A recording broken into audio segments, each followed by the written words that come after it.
우리 다 같이 공동체를 축복하며 귀한 하나님께 예배드리겠습니다.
반석이시여 나의 요새시여 나를 건지시는 이시여 나의 하나님이시여 내가 그 안에 피할 바위시여 나의 방패시여 나의 구원의 불이시여. 아멘.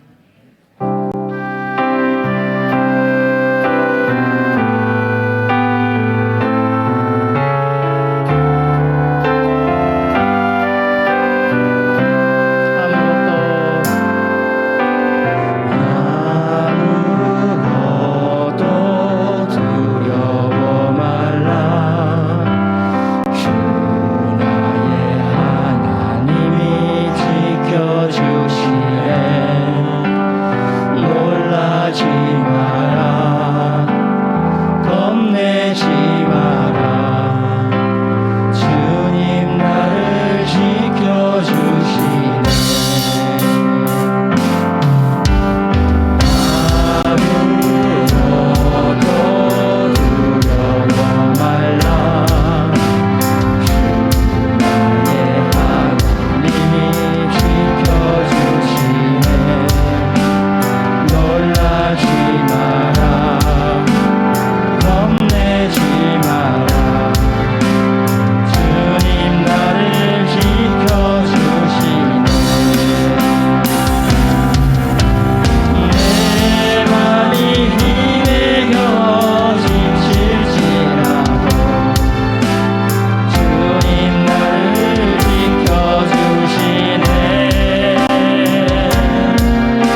영광이 우리에게 이렇게 나타난 바 되었으니 하나님이 자기의 독생자를 세상에 보내심은 그로 말미암아 우리를 살리려 하심이라. 아멘.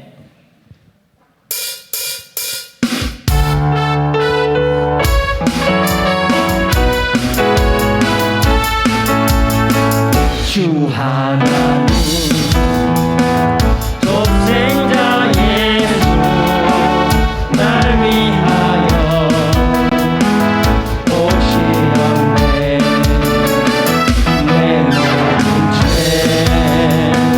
다 사하시고 죽음에서 부활하신 나의 구세주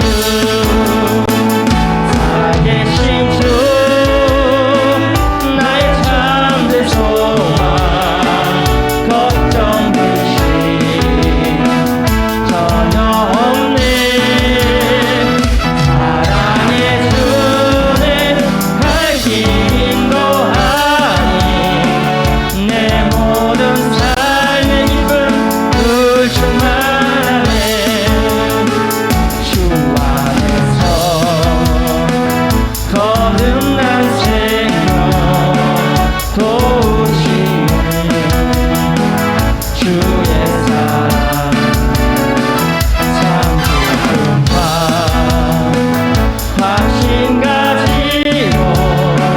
예수님의 도우심을 믿으며 살리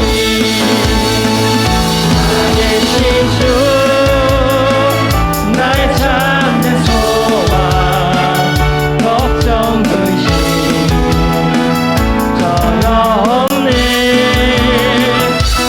사랑의 주의 날 길 인도하니 내 모든 삶의 기쁨 충만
쌓아두신 은혜 곧 죽게 피하는 자를 위하여 인생 앞에 베푸신 은혜가 어찌 그리 큰지요. 하나님이 교만한 자를 물리치시고 겸손한 자에게 은혜를 주신다 하였느니라. 아멘.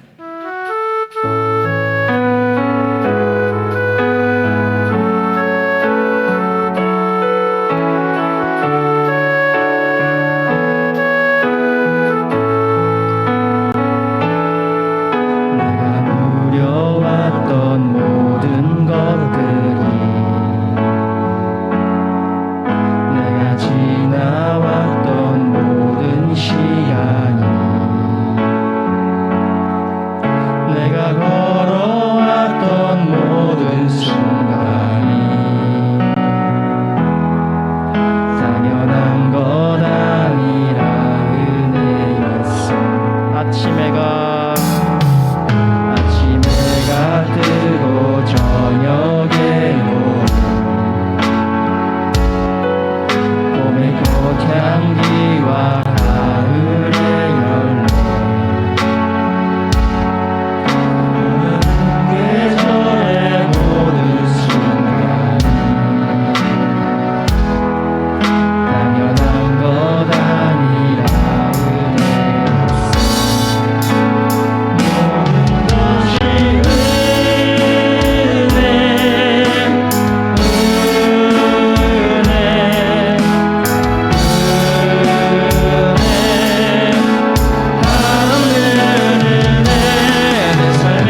그뿐 아니라 더 약하게 보이는 몸의 지체가 도리어 요긴하고 우리가 몸의 덜 귀히 여기는 그것들을 더욱 귀한 것들로 입혀주며 우리의 아름답지 못한 지체는 더욱 아름다운 것을 얻느니라.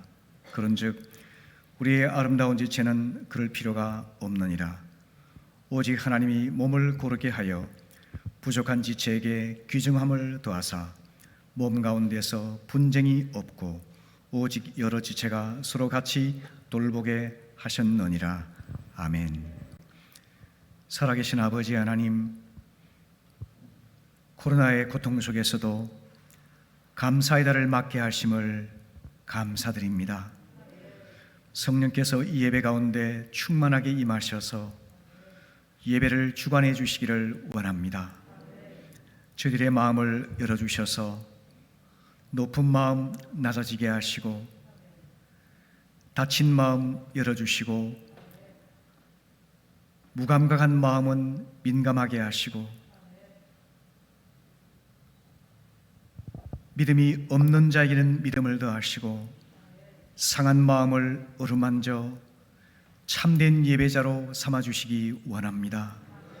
오늘 살아계신 하나님을 경험하며 하나님의 영광이 가득한 예배되도록 은혜 베풀어 주옵소서. 예수님의 이름으로 기도합니다. 아멘.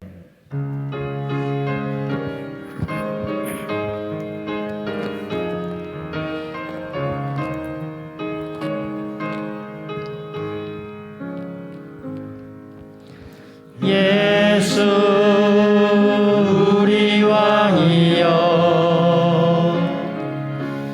이곳에 오셔서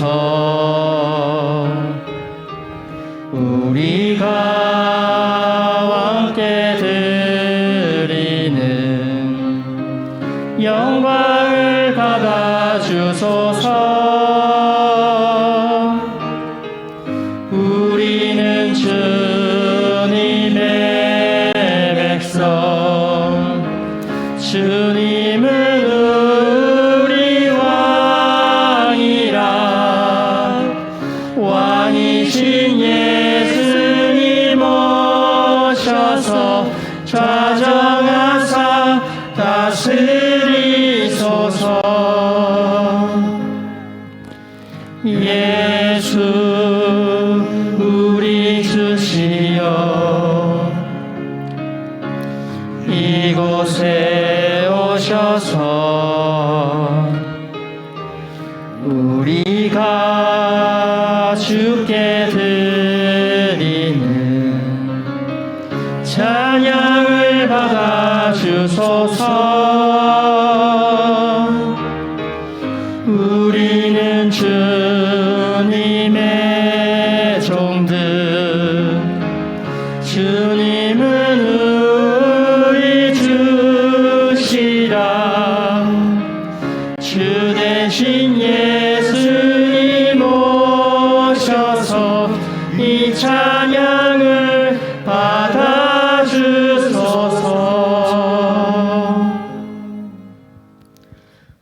교동문 75번 마태복음 6장 함께 교독하겠습니다.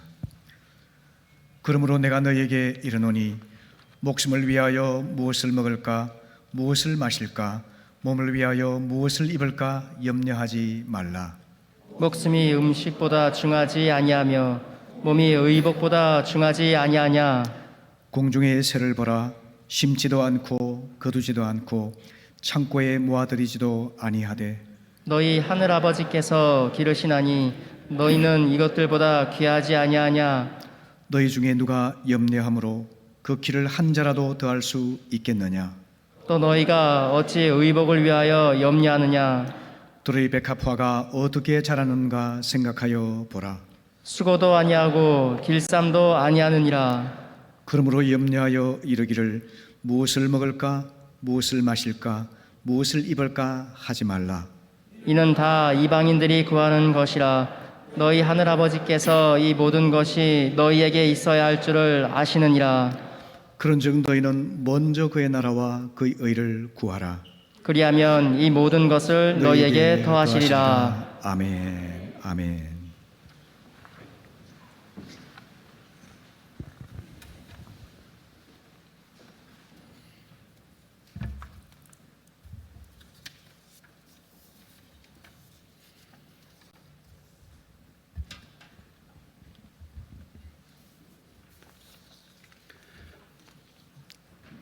세세 무궁토록 영광 받으시기에 합당하신 하나님, 오늘도 저희들을 예배하도록 불러주시고 주의 영광을 위한 도구로 사용하여 주심을 감사드립니다. 한 주간 주의 자녀로 산다고 했지만 적당히 세상과 타협하면서 지낸 잘못된 것들 이 시간 생각하며 회개합니다. 용서하여 주시옵소서. 오늘의 예배를 통해 아픔이 치유되며 무거운 짐들 주님께 모두 내려놓습니다. 살아계신 아버지 하나님, 지금도 우리는 코로나와 함께 여전히 질병의 위협 속에 놓여 있고 이제는 코로나와 함께 하는 시대가 되었습니다. 긴 시간 동안 궤도를 이탈했던 국민들의 삶과 모든 일상들이 정상을 회복할 수 있도록 지혜를 더하여 주시고 정상화될 수 있도록 주님께서 은혜를 내려 주시옵소서. 많은 주님의 교회들이 시련과 어려움을 겪어 싸웁니다. 이제는 코로나를 거두어 주시기를 원하옵고 바라고 기도합니다. 2021년을 시작한 지 얼마 되지 않은 것 같은데 벌써 한 해를 마무리하는 11월입니다. 올해 사역을 정리하고 내년을 준비합니다. 올해를 되돌아보면 너무나 힘이 들었던 한 해입니다. 신앙적으로 모임이 없어진 한 해이었으며 신앙적 나태함과 모임이 사라졌으며 같이 신앙생활하는 우리 성도들을 돌아보지 못하였음을 고백합니다. 이제는 주일 예배를 드리는 것조차 교회에 나와서 함께 예배를 드리자고 광고하는 시대가 되었습니다. 하나님 아버지, 예배는 하나님께 드리는 우리의 고백이며 헌신입니다. 예배가 정말로 중요하게 여겨질 수 있도록 저희들을 깨우쳐 주시고 회복시켜 주시옵소서.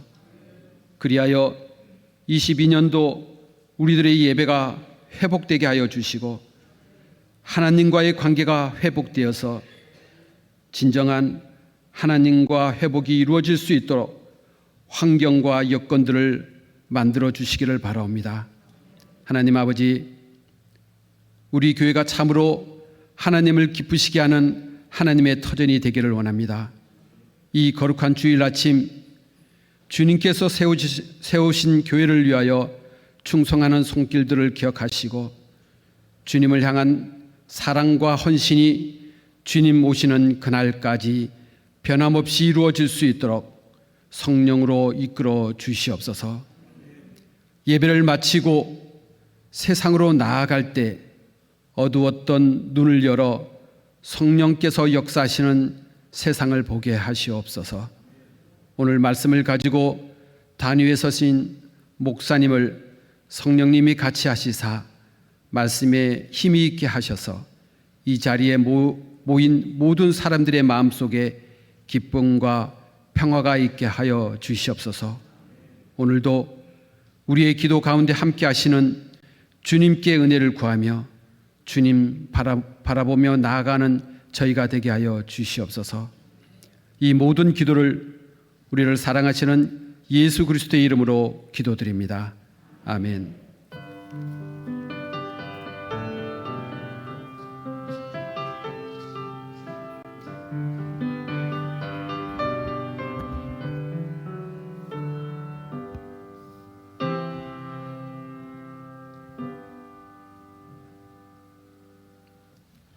오늘 헌금 시간에는 호산나 테너 파트에서 하나님께 찬양을 올려드리겠습니다. 아멘으로 응답하시고 은혜 많이 받으시기를 바랍니다. 박수로 환영해 주십시오.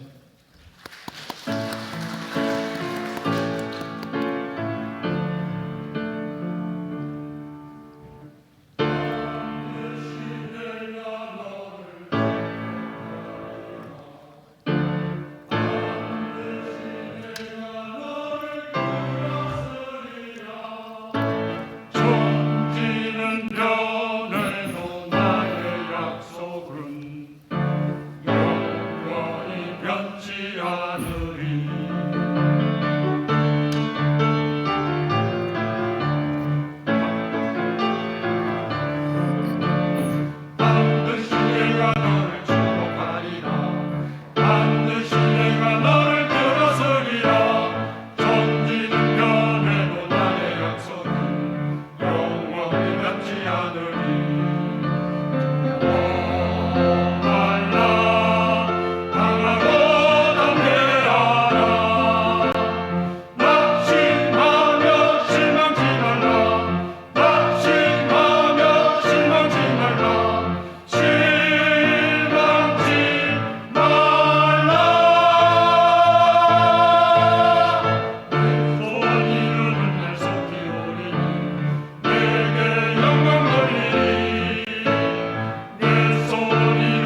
드려진 예물을 위해서 함께 기도하겠습니다.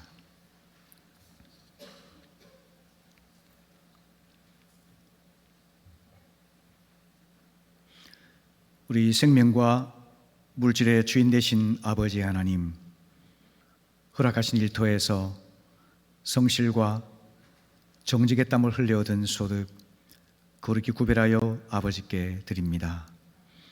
받으시고 복 주셔서 주님의 뜻을 이루며 주님 나라의 회복을 위하여 합당하게 사용해 주실 줄 믿고 감사드립니다. 특별히 코로나로 어려운 우리의 이웃들과 연약한 교회들을 섬기는데 풍성하게 드려지게 하시옵소서. 미래 한국 교회를 이끌어갈 젊은 일꾼들, 그리고 이 나라의 동량들을 마음껏 후원하고 축복하는 재료가 되게 해 주옵소서. 특별히 주님 나라를 위해 기도합니다. 너무나 혼란스러운 이 나라를 안정시켜 주시고 여호와를 경외하고 하나님의 진리가 강물처럼 흘러넘치는 그런 복된 나라 되게 하여 주옵소서. 남북의 복음 통일을 기도합니다. 고난받는 북한의 지하교회 성도들 보호하시고 위로하여 주시기를 구합니다. 이 민족이 복음 안에 하나 되어서 열방을 섬기는 복음의 제사장으로 쓰임받게 하시옵소서. 이를 위해서 먼저 믿은 저희들, 이 코로나 사태 속에서 복음의 진리에서 벗어났던 죄악된 모습들을 돌아보며 회개하게 하시고 하나님의 거룩하심을 상실했던 우리의 삶을 돌아보며 회개할 수 있도록 도와주시기 원합니다. 그래야 성령께서 다시금 교회 가운데 충만히 임하셔서 교회가 새로워지며 성도들이 소금과 빛으로 살아가게 하시고 이 시대를 책임지는 한국교회가 되게 하시옵소서. 오늘도 주님 우리 각자의 기도 제목을 아시고 오늘 예배 가운데 말씀과 성령으로 응답하여 주실 줄 믿습니다. 주님을 인격적으로 체험하게 하시고 하나님을 알지 못하는 자가 인격적으로 알게 하시고 구원받지 못한 자가 구원받게 하시고 무거운 짐에 매인 자들이 자유함을 얻게 하시고 혼란스러운 자들이 평화와 안정을 누리게 하시고 연약한 자가 새 힘을 얻는 예배가 되게 해 주옵소서. 특별히 우리의 가정을 지키셔서 최후의 피난처가 되고 궁극의 희망이 될 수 있도록 이 코로나 소외와 단절의 시대 속에 우리의 가정을 사용하여 주옵소서. 특별히 이 나라의 미래를 생각하고 우리 교회의 미래를 생각하면서 젊은 장년들, 청년들, 청소년들, 어린이들 그들 속에 성령의 기름 부으심이 가득하기를 원합니다. 그래서 젊고 건강하고 생명이 넘치는 교회가 되게 하시옵소서. 감사합니다. 예수님의 이름으로 기도합니다. 아멘. 아멘. 네, 교회 소식을 나누며 친교하는 시간입니다. 앞뒤 좌우를 보시면서 따스하게 환영해 주시면 감사하겠습니다. 잘 오셨습니다. 환영합니다. 축복합니다. 은혜 많이 받으십시오. 네, 감사합니다. 감사합니다. 이제 코로나 사태 속에서도 감사의 달을 맞았습니다. 우리가 모든 것을 이기는 감사의 신앙으로 새로운 달을 열어가시기를 축복합니다. 그리고 이제 작정하고 교회에 와서 헌신의 예배를 드릴 수 있도록 우리 함께 독려하고 협력할 수 있기를 바랍니다. 큐틴을 통해서 날마다 주님과 동행하시기를 바라겠고요. 11월, 12월 큐틴 받아가셔서 하나님과 동행하시고 가정과 목장에서 함께 나누시기를 바랍니다. 가정예배 순서지 받아가셔서 일주일에 최소 한 번 이상 온 가족이 예배하며 믿음을 지킬 수 있기 바라겠습니다. 극동방송 전화전도 프로젝트 1%의 기적 11월 한 달 동안 이어지고 있는데요. VIP 명단과 전화번호와 간단한 내용을 사무실에 알려주시면 저희들이 극동방송에 전달해서 전화전도 전문가들이 접촉해서 복음을 전하고 그 모든 결과를 교회에 돌려드립니다. 여러분 사무실에 제출해 주시면 감사하겠습니다. 지난주 광고한 대로 손병렬 장로님, 서인조 권사님의 아들 손완승 군이 이번 주 토요일 오후 1시 50분에 JW 컨벤션 센터에서 결혼식을 갖습니다. 복된 가정이 되게 하시고 하나님을 잘 섬기는 가정 될 수 있도록 축복해 주시기 바라겠습니다. 그리고 지난 주중에 우리 새가족 김영선 자매님 모친상을 당하셨는데요. 여러분 오늘 교회를 오지 못하셨지만 따스하게 위로해 주시고 또 주님의 사랑으로 여러분 새 힘을 얻도록 도와주시면 감사하겠습니다. 11월 17일 수요일 저녁 7시 30분에 박철현 선교사님 초청 수요 집회가 있습니다. 이분은 말레이시아와 인도네시아를 중심으로 100개 이상의 교회를 밀림에 개척하신 분입니다. 그리고 2019년 최고의 영예인 언더우드 선교상을 수상하신 분입니다. 영화 파파 오랑우탕의 주인공이기도 하시고요. 그래서 이번 수요일에 11월 17일 수요일에 여러분 마음을 모아서 함께 큰 은혜를 받으시기를 바랍니다. 11월 21일 주일은 추수감사주일 연합 예배로 드리겠습니다. 당일 오후 1시에는 목자 초청 감사 모임이 있습니다. 여러분 기억하셔서 함께 해주시기를 바라겠습니다. 특별히 이정근 집사님 가정에서 우리 이 어려운 때에 둘째 아들 우리 동규군이 공무원으로 일을 시작하게 되어서 감사의 마음으로 떡을 준비했습니다. 우리 성도님들 받아가셔서 맛있게 드시고 또 서로 축복할 수 있기를 바랍니다. 감사합니다. 하나님 말씀 우리 함께 나누겠습니다. 마태복음 20장 1절에서 16절입니다.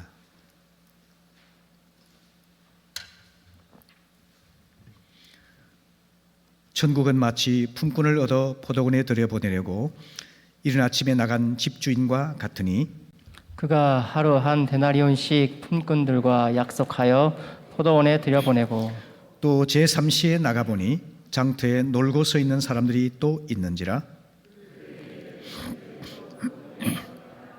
내가 너에게 상당하게 주리라 하니 그들이 가고 제6시와 제9시에 또 나가 그와 같이 하고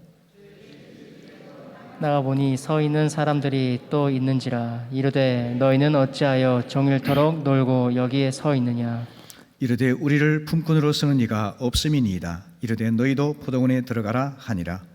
저물매 포도원 주인이 청지기에게 이르되 품꾼들을 불러 나중 온 자로부터 시작하여 먼저 온 자까지 삭슬 주라. 제11시에 온 자들이 와서 한 데나리온씩을 받거늘 먼저 온 자들이 와서 더 받을 줄 알았더니 그들도 한 데나리온씩 받은지라. 받은 후 집주인을 원망하여 이르되 나중 온 이 사람들은 1시간밖에 일하지 아니하였거늘 그들을 종일 수고하며 더위를 견딘 우리와 같게 하였나이다. 주인이 그 중의 한 사람에게 대답하여 이르되 친구여 내가 네게 잘못한 것이 없노라. 내가 나와 한 데나리온의 약속을 하지 아니하였느냐. 내 것이나 가지고 가라. 나중 온 이 사람에게 너와 같이 주는 것이 내 뜻이니라. 내 것을 가지고 내 뜻대로 할 것이 아니냐. 내가 선함으로 내가 악하게 보느냐. 이와 같이 나중된 자로서 먼저 되고 먼저 된 자로서 나중되리라. 아멘. 아멘. 지난 주일에 저는 바늘길을 통과한 낙타처럼이라는 제목으로 설교했습니다. 천국은 자신의 능력이나 노력으로 성취하는 것이 아닙니다. 하나님의 전적인 은혜로 들어가는 곳이 천국이라고 말씀드렸습니다. 그런데 바늘길을 통과한 낙타의 기적은 먼저 믿음을 가진 순서대로 이루어지는 것이 아닙니다. 마태복음 19장 30절에서 먼저 된 자로서 나중되고 나중된 자로서 먼저 될 자가 많을 것이라 하셨기 때문입니다. 오늘 우리가 살펴볼 포도원 품꾼의 비유는 이 진리를 예시해 주는 이야기가 되겠습니다.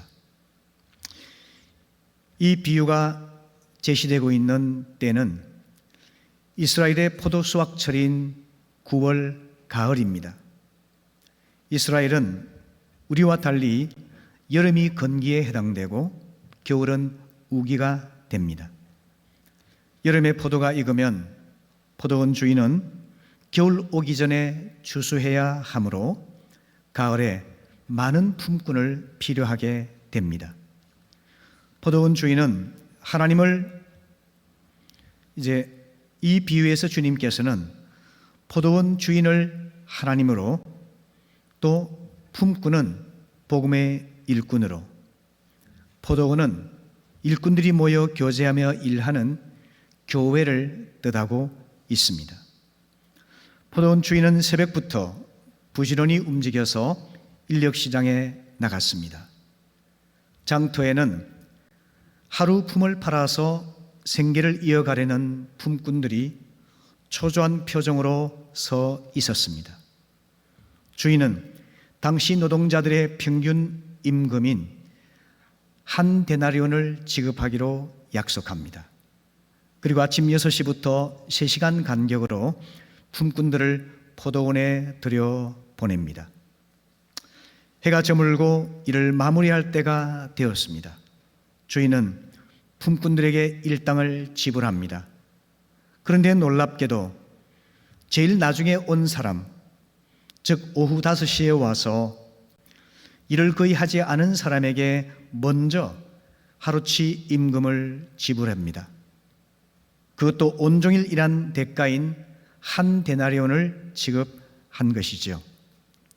아침부터 와서 뜨거운 태양 아래 땀 흘리며 일했던 품꾼들은 임금을 늦게 지급받는 것도 기분이 나빴지만 오후 5시에 와서 몸을 풀기만 했던 품꾼들이 그들과 똑같은 일당을 받게 되자 분노가 폭발했습니다.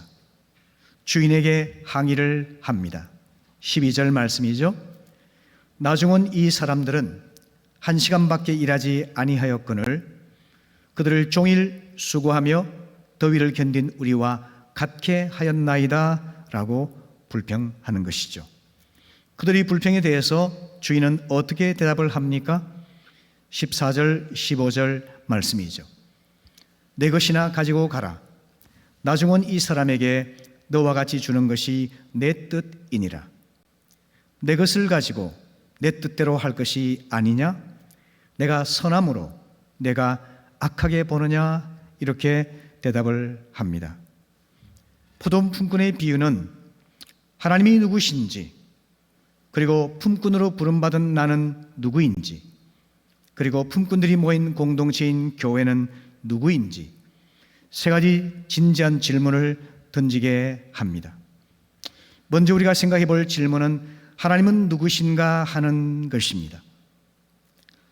당시 이스라엘은 로마의 식민 통치하에 있었습니다. 그래서 하루에 품을 팔지 않으면 생존할 수가 없는 실업자들과 극빈층들이 많이 있었습니다. 그들은 새벽부터 인력시장에 나와서 초조한 눈빛으로 자신을 고용해 줄 주인을 기다리고 있었습니다. 포도원 주인은 아침 일찍부터 일꾼을 찾아 나섰습니다. 하루 한 데나리온의 일당을 주기로 약속하고 아침 6시부터 일꾼을 포도원에 들여보냅니다.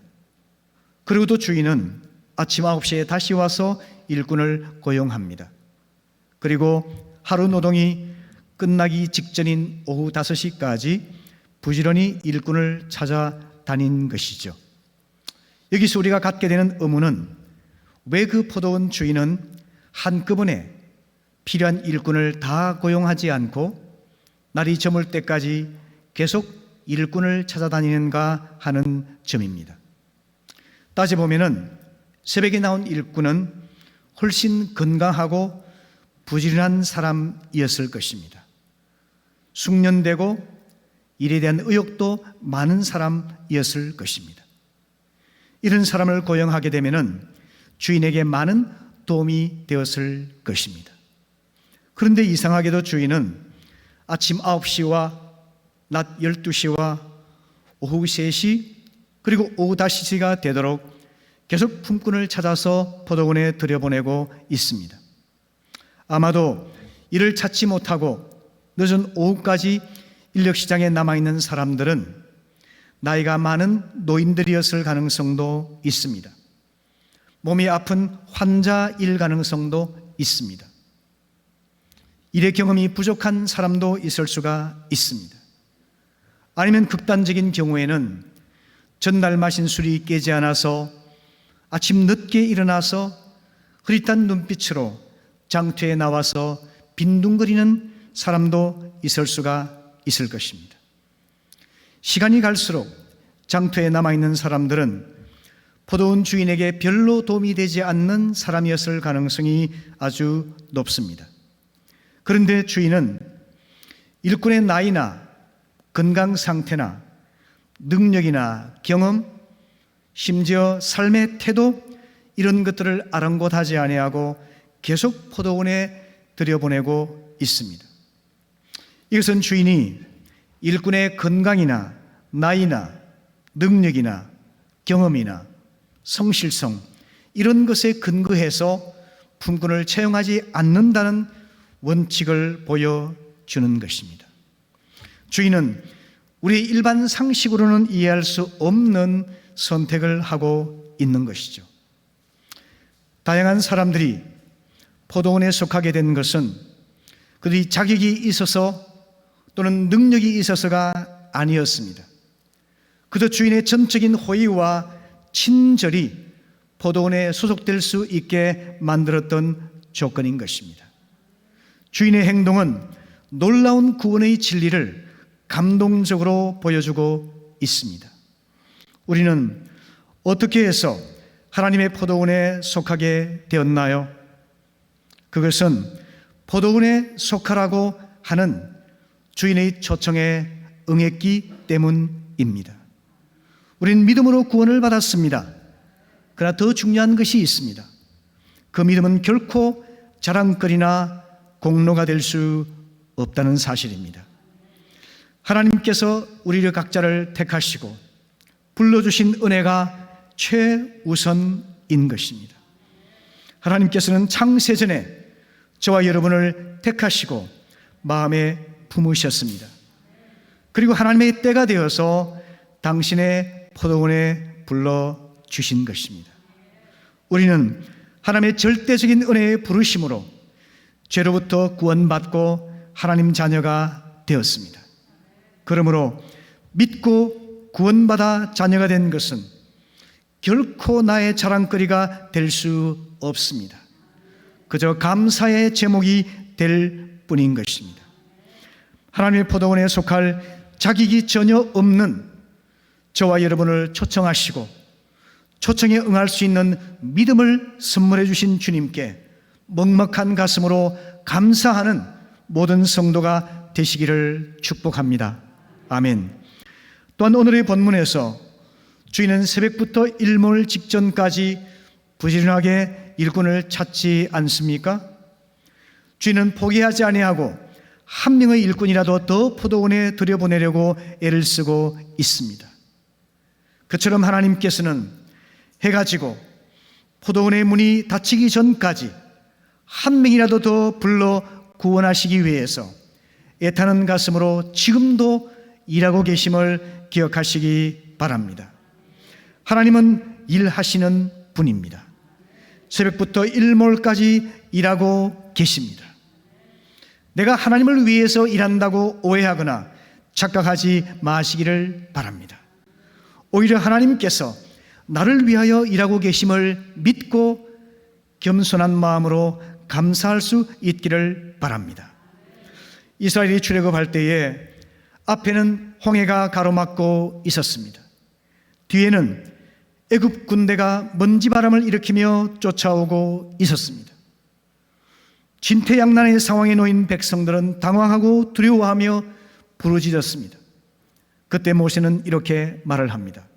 출애굽기 14장 13절 말씀이죠. 같이 읽어보실까요? 시작. 너희는 두려워하지 말고 가만히 서서 여호와께서 오늘 너희를 위하여 행하시는 구원을 보라. 아멘.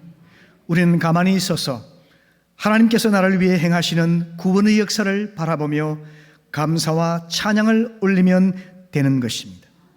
우리 주께서는 제자를 향해서 이렇게 말씀하십니다. 요한복음 15장 16절 말씀이죠.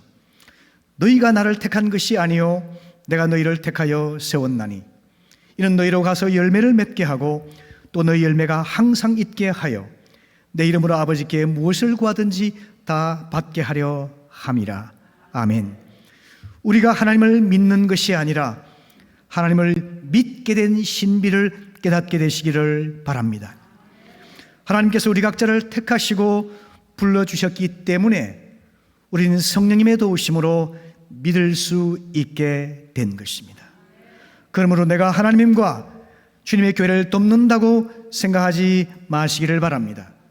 오히려 하나님의 사역에 동참할 수 있는 일꾼 된 것이 나의 영광이며 특권임을 깨닫고 겸손한 마음으로 감사하는 우리 모두가 될 수 있기를 바랍니다. 하나님께서는 오늘도 부지런히 일하시고 일꾼을 찾으십니다. 심지어 자격 미달의 일꾼도 불러서 그분의 포도원에 들여 보내십니다.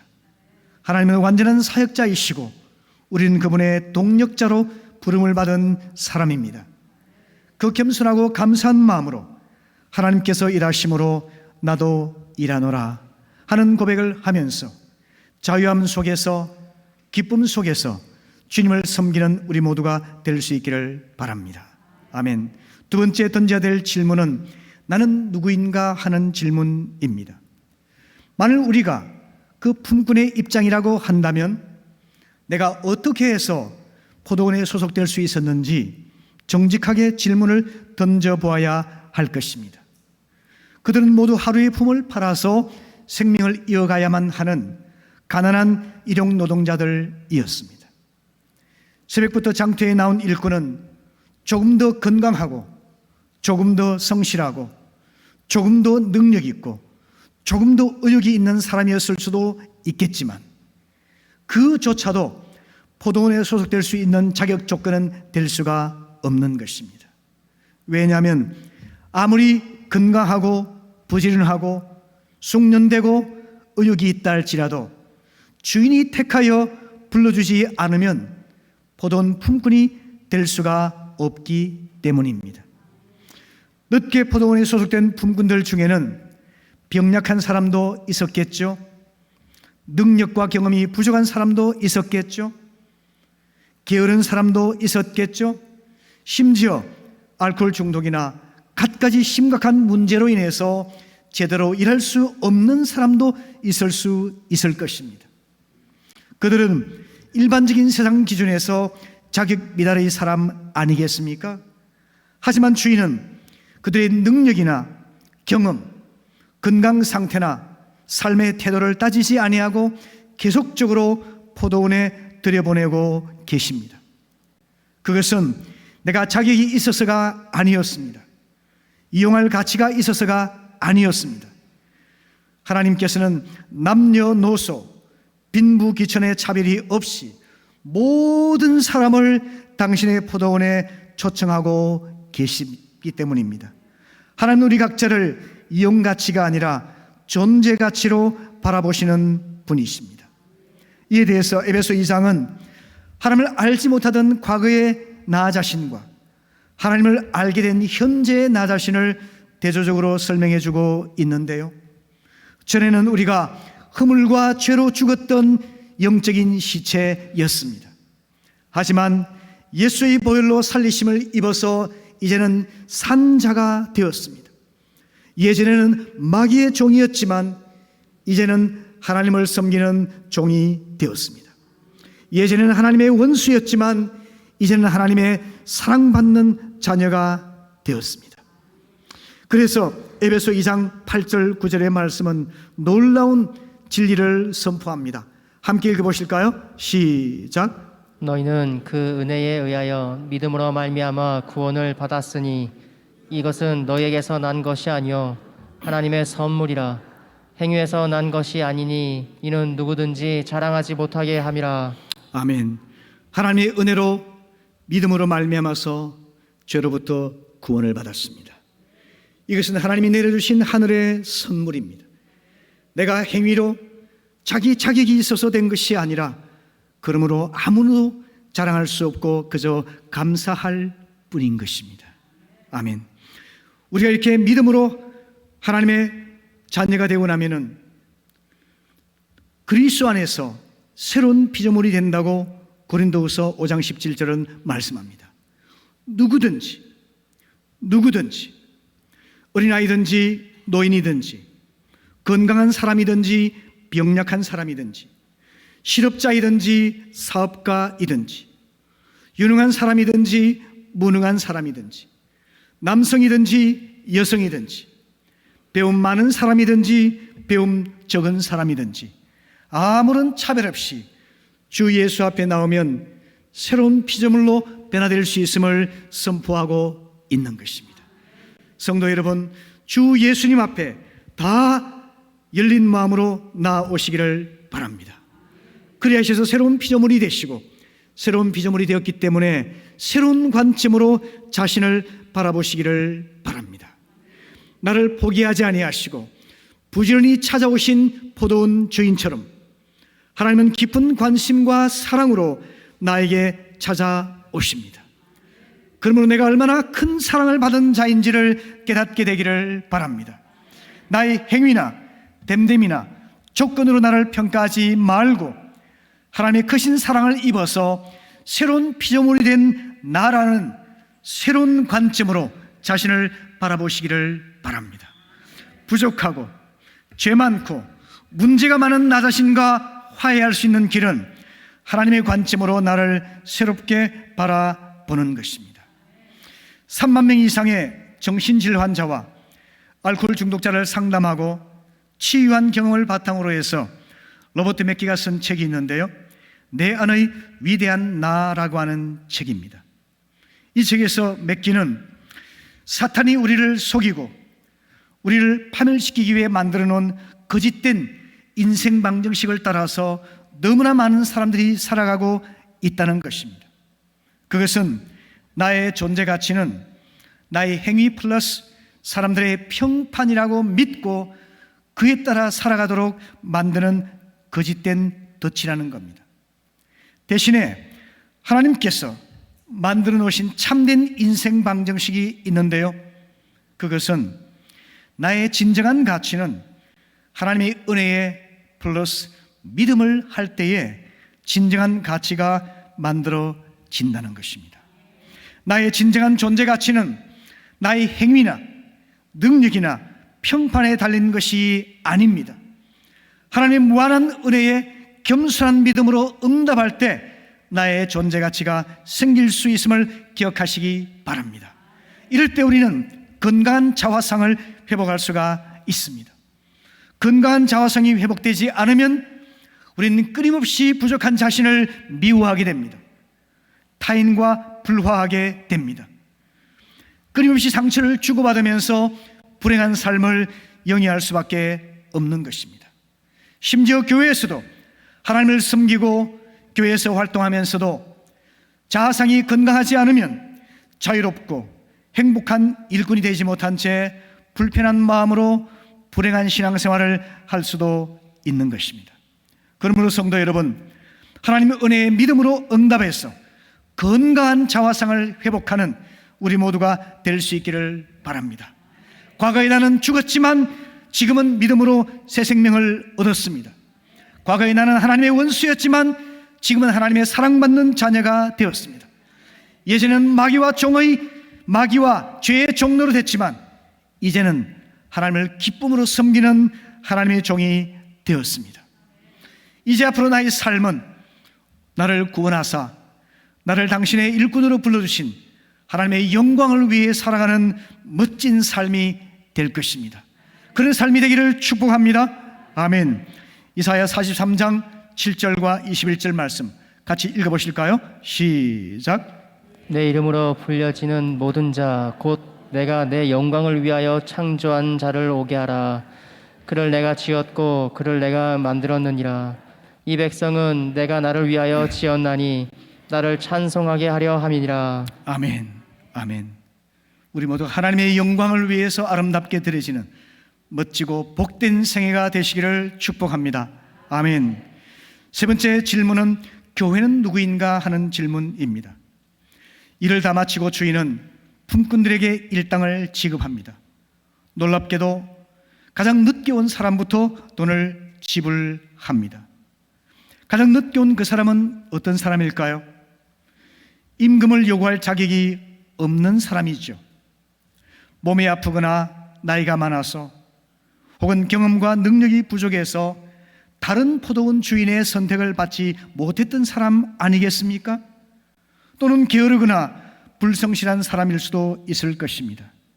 어쨌든 그는 가장 늦게 와서 작업 지시를 받고 몸만 풀다가 일을 마치게 된 사람이었던 것입니다.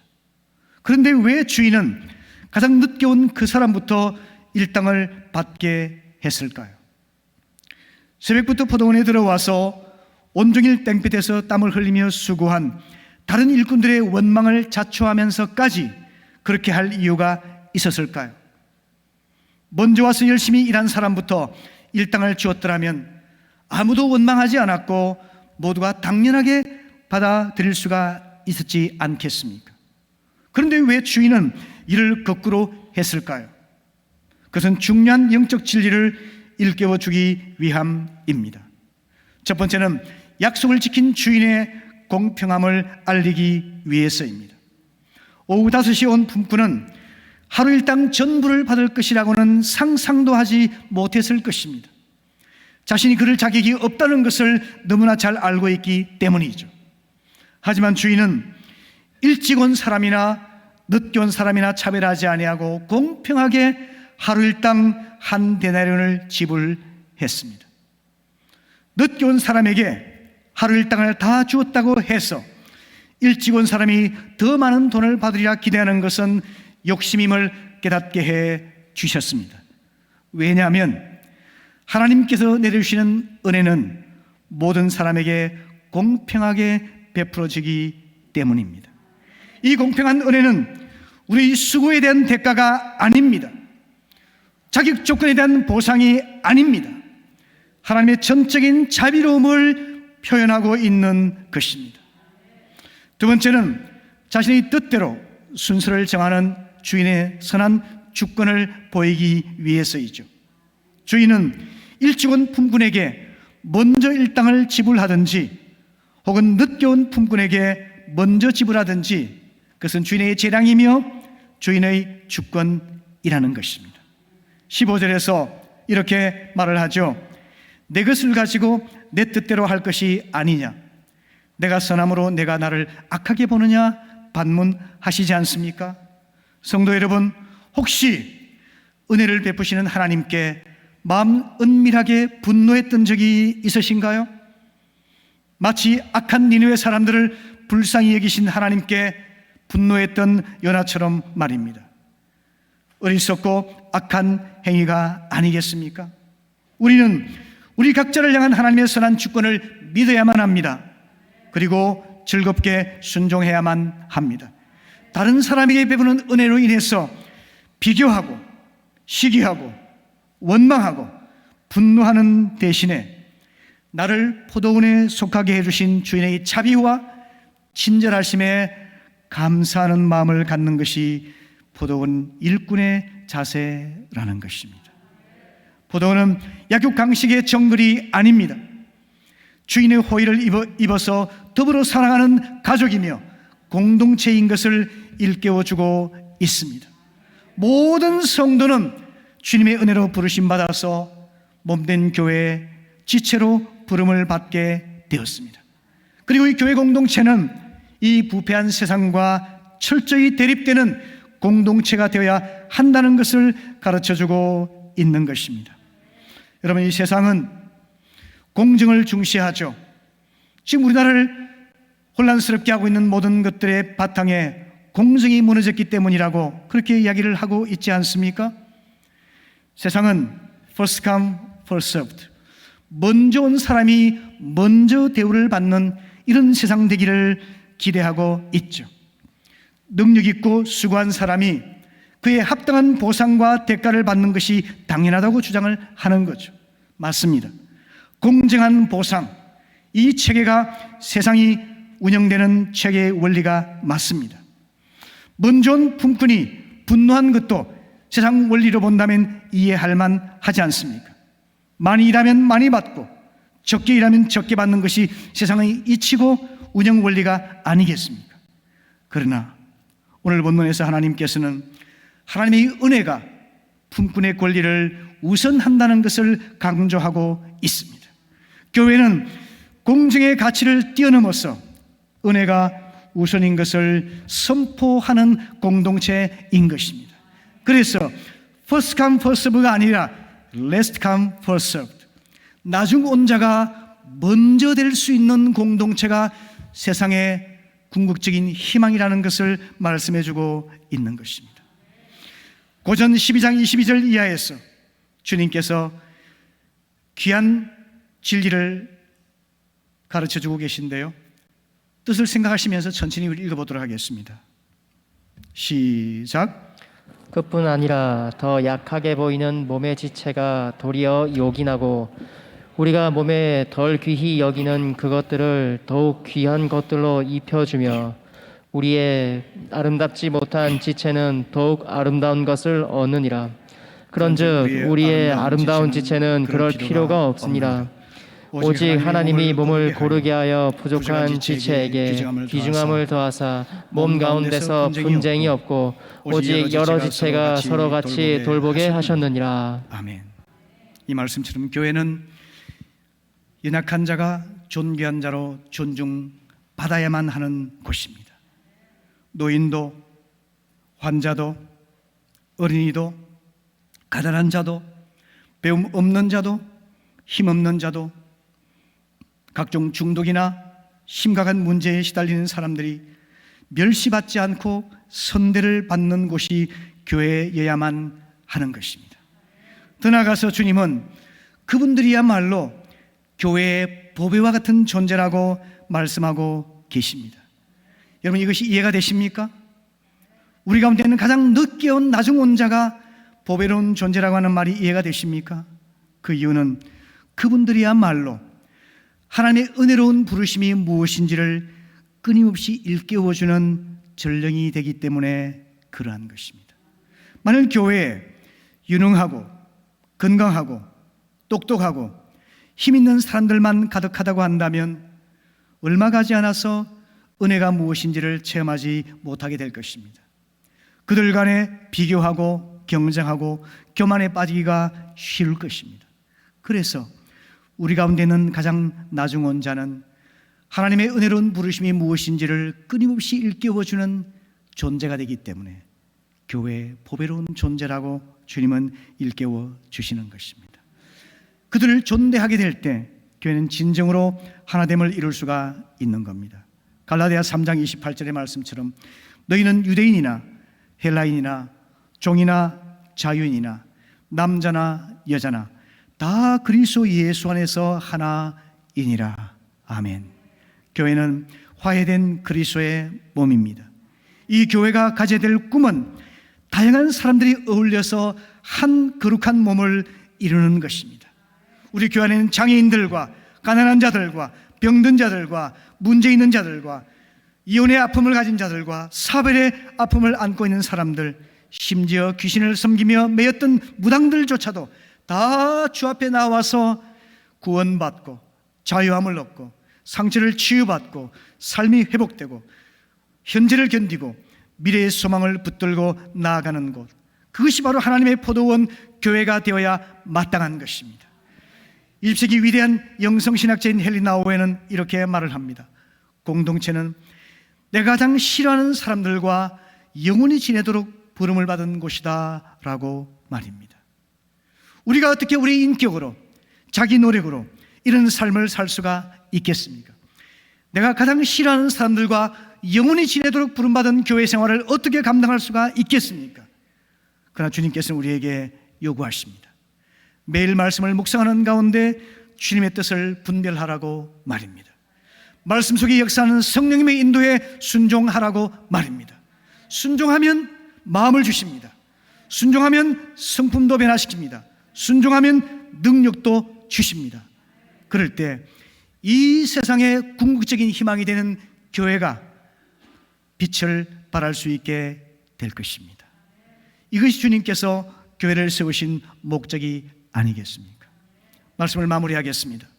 보돈 품꾼의 이야기는 하나님이 누구신가에 대해서 일깨워 줍니다. 하나님은 무한하신 은혜로 끊임없이 죄인들을 부르시고 찾으시는 자비로우신 아버지이십니다. 나는 누구입니까? 나는 아무런 자격이 없지만 주인의 호의로 부르심을 받아서 포도원에 속하게 된 자입니다. 내가 얼마나 큰 은혜를 입은 자인지를 알고 겸허한 마음으로 감사하며 건강한 자아상을 회복해서 더불어서 자유함, 행복함, 감사함을 누리며 살아갈 것을 요구하고 계십니다. 교회는 누구인가요? 하나님의 은혜로 부르심 받아서 거룩한 몸을 이룬 공동체에 있죠. 이 공동체에 가장 늦게 온 그 사람이 가장 존귀한 자로 선대를 받으며 더불어 살아가는 곳이 교회인 것입니다. 가장 나중에 온 그가 은혜의 전령인 걸 깨닫는 교회는 참으로 복된 교회입니다. 주님께서는 나중된 자로서 먼저 되고 먼저 된 자로서 나중되리라 오늘 본문 마지막에 결론으로 말씀하십니다. 이것은 경고의 말씀입니다. 먼저 믿은 우리가 포도원 품꾼 비유에서 진리를 깨닫지 못하게 된다면 나중된 자가 될 위험이 있습니다. 내가 먼저 된 자라는 이런 의식을 버리고 일몰 직전에 포도원에 부름받은 나중 온 자라는 생각을 가지고 겸허한 자세로 감사한 자세로 더불어 주님을 섬기게 된다면 하나님은 우리를 먼저 온 자로 칭찬하여 주실 것이라고 믿습니다. 아멘. 기도하겠습니다. 아버지 하나님 감사합니다. 오늘 주의 말씀이 우리의 마음을 적시고 삶을 변화시키고 우리의 가치관과 생활 방식과 우리의 인격을 변화시키는 성령의 불방망이가 되게 하옵소서. 그래서 하나님, 이 죄로 부패한 세상 속에서 하나님께서 교회를 사용하셔서 치유하시고 구원하시고 변화시키시고 궁극적인 소망을 주시는 것을 믿게 하여 주시옵소서. 감사합니다. 예수님의 이름으로 기도합니다. 아멘. 아멘. 아멘.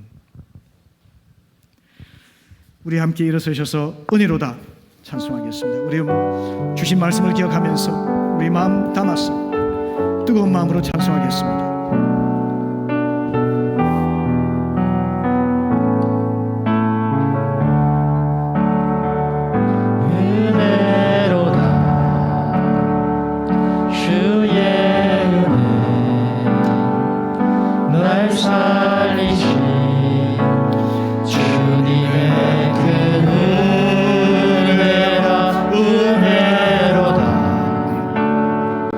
주의 은혜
성도 여러분, 오늘 하나님께서 포도원 품꾼 이야기를 통해서 여러분에게 무엇을 말씀하셨습니까?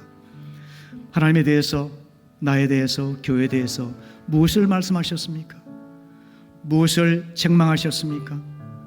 무엇을 감사하게 하셨습니까? 무엇을 결단하게 하셨습니까? 주님 앞에 그 마음을 담아서 간절한 마음으로 기도함으로 하나님 말씀에 응답할 수 있기를 바랍니다. 함께 기도하십시다. 아버지 하나님 감사합니다. 하나님 아버지, 오늘 주님께서 포도원 품꾼의 비유를 통해서 저희들에게 하나님 아버지, 하나님이 어떤 분이신지 알려주셨습니다. 주님, 아버지 하나님, 주님, 하나님께서 무한한 자비로 끊임없이 사람을 찾아 포도원에 들여보내시는 자비의 하나님 아버지를 깨닫게 하여 주시고, 주님, 우리 마음속에 아버지 하나님의 마음을 이해하며 품을 수 있도록 도와주시기를 원합니다. 주님, 아버지 하나님, 우리가 누구입니까? 아버지 하나님, 우리가 누구입니까? 주님, 아버지는 자기 없는 저희들을 주님께서 자녀로 삼아주시고 죄로부터 구원하여 주시고 하나님의 포도원에 소속되게 하셨습니다. 아버지, 우리 속에 주님 보상을 요구하며 대가를 요구하는 모든 세상적인 가치관이 사라지게 해 주시고, 주님 부르신 은혜에 감사하며 전적으로 하나님 자신이 더불어 살아가며 교만 믿음으로 살 수 있도록 도와주시기를 원합니다. 주님, 교회가 무엇입니까? 아버지 하나님, 이 세상의 가치와 공정을 주장하는 세상의 가치와 아버지 드립되어서 하나님의 은혜의 가치가 흘러넘치는 교회가 되게 해주시기를 원합니다. 오직 하나님의 은혜만이, 아버지 하나님, 우리 가운데 연약한 자들, 나중온 자들이 하나님 존귀한 보배로운 자들로 인정받으며 그들이 존귀한 선배를 받으며 아버지 하나님 은혜가 무엇인지, 절대적인 은혜가 무엇인지를 깨닫게 해주시는 귀한 존재임을 깨닫고 교회가 그렇게 운영될 수 있도록 도와주시기를 원합니다. 아버지 하나님, 그래서 하나님 이 세상을 치유하는 하나님 궁극적인 희망이 되게 해주시고, 아버지 하나님 은혜가 무엇인지를 일깨워주며 세상을 치유하고 세상에 소망을 주는 참된 교회가 될 수 있도록 아버지 우리 성도들의 마음을 이끌어 주시기를 원합니다. 아버지 하나님, 오늘 한 주간의 삶을 주님께 부탁합니다. 우리 하나님께서 성도들과 동행하여 주시기를 원합니다. 주님, 그들의 마음을 주관해 주시기를 원합니다. 그들의 모든 생각과 삶을 주관해 주시기를 원합니다. 주의 말씀이 붙들으시고 주의 성령께서 일과 동행하시고 인도하셔서 한 주간 동안 부담 분군의 삶을 살 수 있도록 도와주옵소서. 우리 교회가 그렇게 되기를 원합니다. 감사합니다. 오 하나님, 감사합니다. 아멘. 아멘. 아멘. 아멘. 지금은 우리 주 예수 그리스도의 은혜와 아버지 하나님의 사랑하심과 성령의 위로하심이 말씀 받고 아멘 순종하며 포도원 품꾼의 삶을 살기 원하는 성도들에게 지금부터 영원히 함께 하시기를 축원하옵나이다.